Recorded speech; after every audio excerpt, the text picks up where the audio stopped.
All right, ready to dive deep into Acts.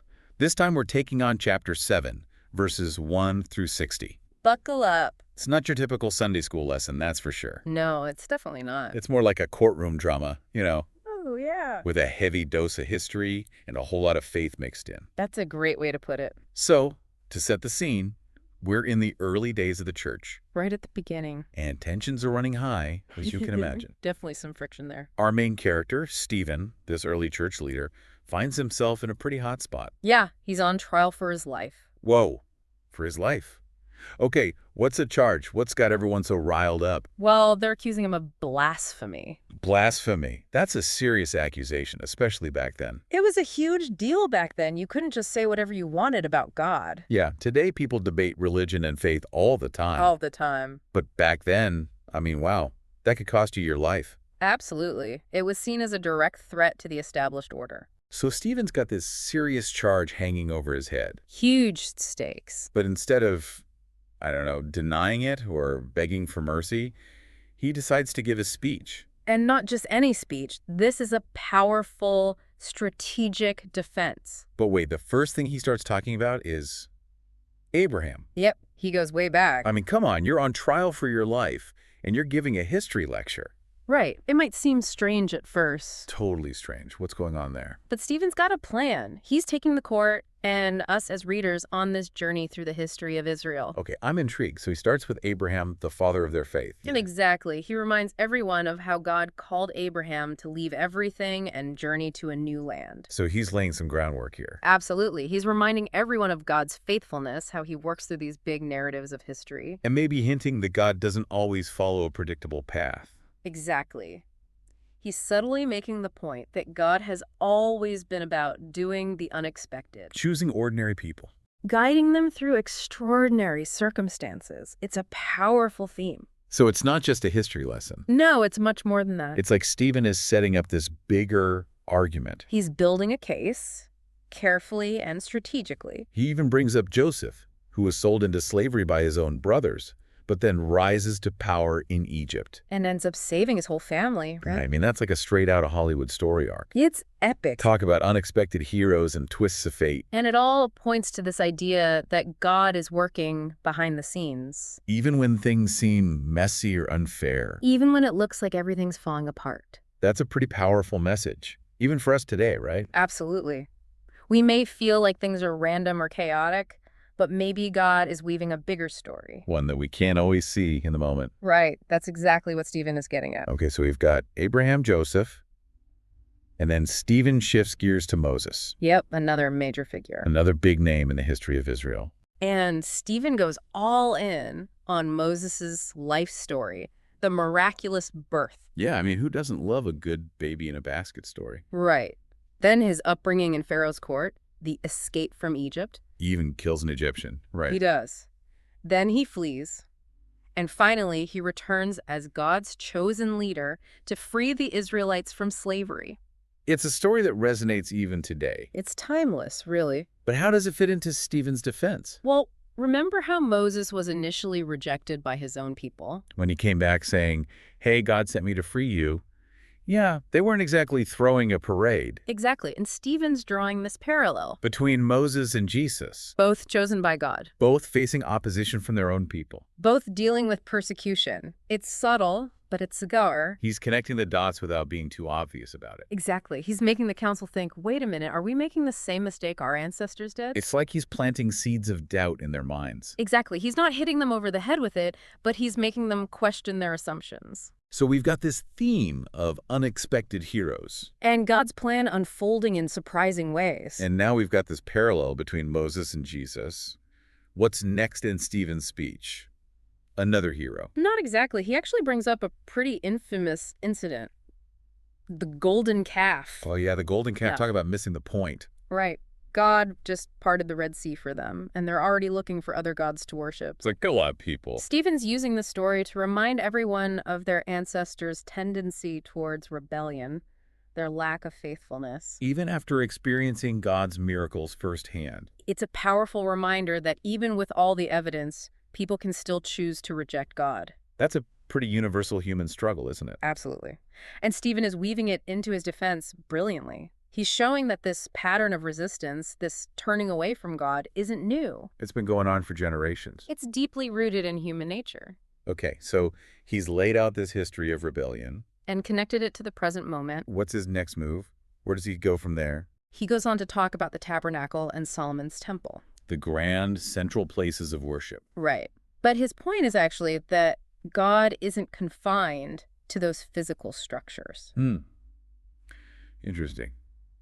So if God isn't limited to buildings, then where is he? It's a profound concept, and Stephen is pushing his audience to think outside the box. He's saying that God's presence and power can't be contained by human-made structures. I see. It's like he's expanding their understanding of how and where God works. He's challenging their limited perspective. So even though Jesus wasn't physically in the temple, that doesn't mean God wasn't working through him. That's exactly where he's going with this. He's opening up a new way of understanding God's presence. One that's not tied to a specific location or building. I get it. Okay, so he's built this historical foundation. And laid out this theological argument. And then things start to get tense. The atmosphere changes. Stephen gets a lot more direct. Yeah, he's not holding back anymore. Uh-oh, I can feel the drama building. What does he say? He flat out accuses the council of resisting the Holy Spirit. Whoa. Just like their ancestors resisted God's messengers throughout history. He's saying, you're following in the footsteps of those who rejected the prophets. And ultimately rejected Jesus. You got it. He's calling them out on their hypocrisy and their resistance to God's plan. It's a bold move. I mean, talk about speaking truth to power. He's risking everything to deliver this message. So how do they react to this? Well, let's just say they're not happy. I can imagine. In fact, their reaction is going to have some serious consequences for Stephen. And for the future of the early church. Stay tuned for part 2 to find out what happens next. All right, back for more. Things got pretty heated at the end of part 1, huh? Oh yeah, we left Stephen in a tight spot. You just accused the Sanhedrin, the big religious court, of basically rejecting God's plan. Bold move, right? I mean, that's got to sting a little. How do they react to that? Well, let's just say they don't take it well. At all. Not surprised. These guys were the top dogs, right? Used to calling the shots. Exactly. And Stephen's words, they cut deep. They expose the hypocrisy. The council's furious. But Stephen, while everyone's losing their cool, he has this incredible experience. Yeah, it's a pivotal moment. In the middle of all this chaos, he's filled with the Holy Spirit. And he looks up to heaven. And he sees a vision. Whoa, a vision. What does he see? Tell me it's something awesome. It's amazing. He sees the heavens opening up and Jesus standing at the right hand of God. No way. Jesus just chilling with God. It's not just chilling, it's significant. This vision shows that Jesus, who they condemned, who they crucified, he's now exalted, glorified. Yeah, so while the court's all about earthly power, Stephen's getting a glimpse of the bigger picture. Exactly. It's a confirmation that what he's been saying is true. Jesus is alive. Reigning with God. Powerful stuff. And this vision, it gives Stephen even more courage. So he tells everyone what he's seeing. Doesn't hold back. He doesn't. He says straight up, look, I see heaven open and the Son of Man standing at God's right hand. Man, I gotta hand it to Stephen. That's some serious guts. Announcing that to a hostile crowd. Yeah, it's not a move for the faint of heart. The council, they're already enraged, and it pushes them over the edge. Totally understandable, right? I mean, you're facing a challenge to everything you believe in. Their world is being turned upside down. They cry out, cover their ears. It's like they can't even hear him anymore. Makes you wonder, sometimes do we do the same? Shut down when things get too challenging? It's a question worth asking ourselves for sure. But back in the story, the council loses control. Completely. And they rush at Stephen. Yeah. Mob mentality, right? It's scary how quickly things can escalate. And they do the worst possible thing. They drag Stephen out of the city. Yeah. And they start to stone him. Stone him to death. Seriously. That's brutal. I mean, I know it was a common punishment back then, but... It was a public execution, meant to send a message. Don't mess with the religious order. But even while this is happening, Stephen, he reacts in a way that's just unbelievable. It's amazing. He keeps his eyes on heaven. His faith doesn't waver. And he cries out, Lord Jesus, receive my spirit. Wow. Powerful echo of Jesus on the cross. Right? Facing death, entrusting himself to God. I mean, that's true faith. And then Stephen does something even more extraordinary. More extraordinary. What could be more extraordinary than that? He kneels down And he prays for his killers. You're kidding, right? Praying for the guys who are literally killing him. It's an act of radical forgiveness, compassion. He says, Lord, don't hold this sin against them. I mean, wow. Just, Ah. wow. That's a higher level of love, wouldn't you say? It's a challenge for all of us to forgive even when it hurts, even when it seems impossible. Stephen's a powerful example, and after this prayer, he falls asleep. Fell asleep. Yeah.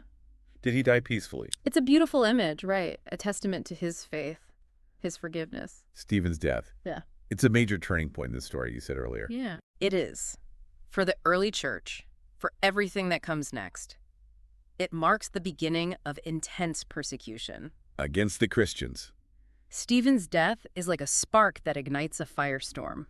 The followers of Jesus are scattered, forced to flee Jerusalem. So it's tragic, Yeah. but it also pushes the movement outward. The message spreads beyond Jerusalem because of this persecution. It's like they say, the blood of the martyrs. Is the seed of the church. Yeah, I've heard that. But there's something else, right? You mentioned that young guy, Saul, the one holding the cloaks during the stoning. Right. Saul. He's about to become a very important character. What happens to him? He looked like a bit player back then. Well, Saul becomes a fierce persecutor of the early church. Hold on. The guy who was there when Stephen died, he becomes a Christian hunter. That's wild. Talk about a plot twist. It's a huge turning point, not just for the book of Acts, for the history of Christianity. I am totally intrigued. What happens to Saul? Does he get what's coming to him? Spill the beans. You'll have to wait for part 3. But let's just say, Saul's story is one of the most dramatic transformations in the entire Bible. Okay, I can wait. But just a little hint. Let's just say, it all starts with Stephen's death.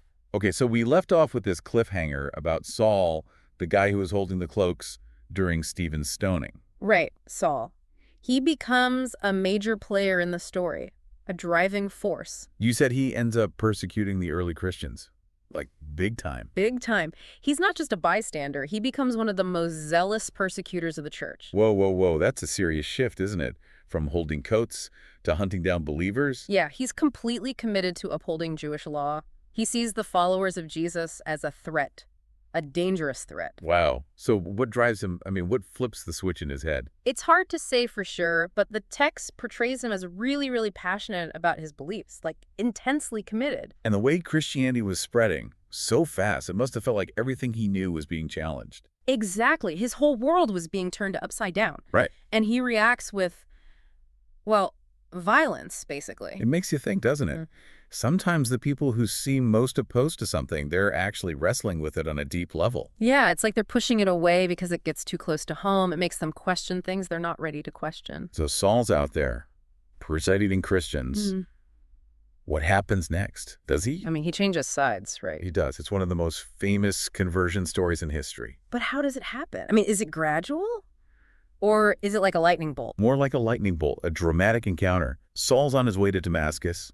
On a mission to round up more Christians. Yeah, he's breathing fire, basically, ready to crack down. And then suddenly a bright light flashes from heaven, blinding him. A literal blinding light. That's intense, like it's straight out of a movie. He's knocked to the ground. He hears a voice saying, Saul, why are you persecuting me? Whoa.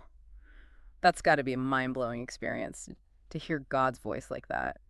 Talk about a wake-up call. It's a complete turning point for him. He's blind for 3 days, and during that time, he's forced to really face himself, his actions. I bet those were some intense 3 days.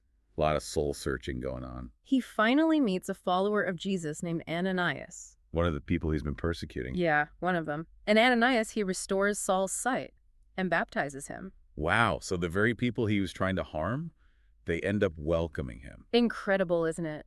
It's a powerful testament to forgiveness and the power of God's grace. So after this, Saul, he becomes Paul, right? That's right. The Apostle Paul, one of the most important figures in the whole Christian story. It's amazing, isn't it? The guy who was literally hunting down Christians becomes one of their greatest leaders. It's like a total 180. It's a reminder that change is always possible, even for the people who seem the furthest gone.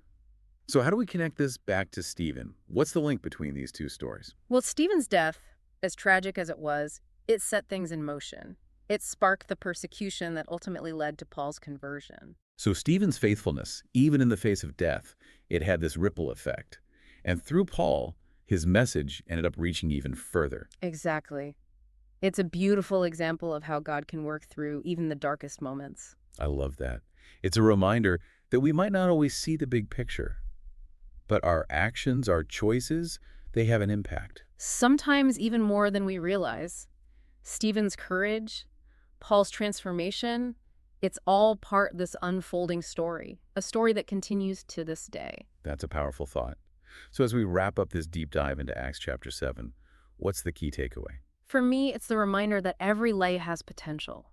Every act of faith, every act of forgiveness, it can ripple out and touch countless others. And that even when things seem dark, God's working behind the scenes, bringing about something beautiful. Redemption, transformation. It's a message of hope, isn't it? No matter where we are, no matter what we've done, there's always a chance for a new beginning. Thanks for joining us on this deep dive. We hope it sparked something in you, a desire to explore more, to dig deeper into these stories that continue to resonate across time. And to consider how your own story, your own choices, can impact the world around you. Keep searching, keep questioning, and keep diving deep. We'll see you next time.